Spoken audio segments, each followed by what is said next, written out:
Bonjour tout le monde. So you may have looked at the title of this video and thought, I thought we'd already done the passive, and it's true, we've covered it in quite a lot of detail. I've made two videos about it.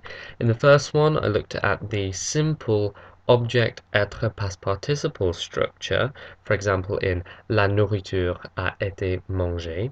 Then in the second video, we had a look at the passive voice with indirect objects, which cannot use that same structure, and instead we have to use on, such as On m'a donné le livre, I was given the book. And you'll notice that French people will always avoid that first structure. So even when we can use object être past participle, people will more often than not use on. On a mangé la nourriture, for me, is much nicer than la nourriture a été mangée, and you'll find a lot of French people agree with that. However, there is another way of expressing the passive which continues this idea of avoiding that first structure, and you'll see it in quite a lot of common expressions. For example, if you want to ask someone, how is that spelt?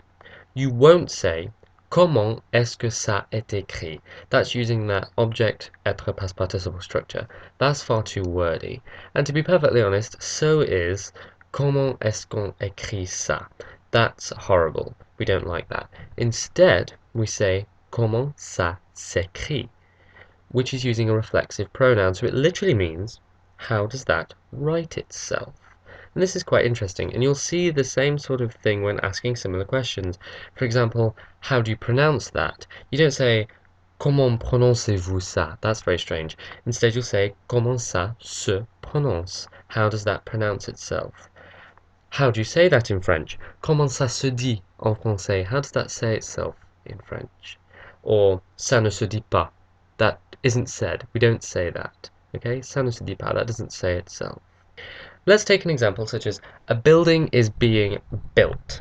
Yes, you can say, un bâtiment est construit. Or, you can be really impressive and say, un bâtiment est en train d'être construit, which gives us that idea of present progressive. But it's still using that object être past participle structure, which is far too wordy for our liking.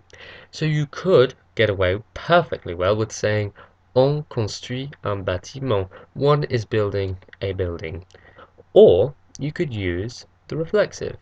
Un bâtiment se construit.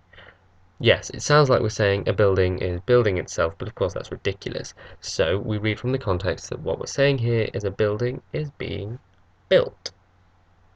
This reflexive passive is also used to avoid ça peut être blah blah blah, that can be blah blah blah. For example, the literal translation of you can do that or that can be done is ça peut être fait, that can be done. And that's okay, but it's far better and far more French to say that does itself. Ça se fait. Ça se fait facilement, or ça se fait sans difficulté. That can be done easily. That can be done without difficulty. Ça se fait, that can be done. Let's try another example. The Eiffel Tower can be seen without binoculars.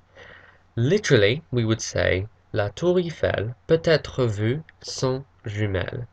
Now with this example, we've got a lot of words, we've got to remember to agree our past participle, and it's just not very pleasant, and French really does like pleasant. So we could rearrange it and say, on peut voir la Tour Eiffel sans jumelles. That's okay, one can see the Eiffel Tower without binoculars, that's fine. Or you could say, la Tour Eiffel se voit sans jumelles. The Eiffel Tower sees itself without binoculars. Again, it sounds weird in English, but we gather from the context that we're saying the Eiffel Tower can be seen without binoculars. La Tour Eiffel se voit sans jumelles. Let's pretend that you're encouraging someone to take a tablet or a pill. You can say, ces comprimés se prennent facilement. These tablets take themselves easily. Again, context dictates that what we're saying here is these tablets can be taken easily. So I hope this video helps, has cleared anything up for you. Of course, if you have any questions, do let me know. And until next time, à bientôt.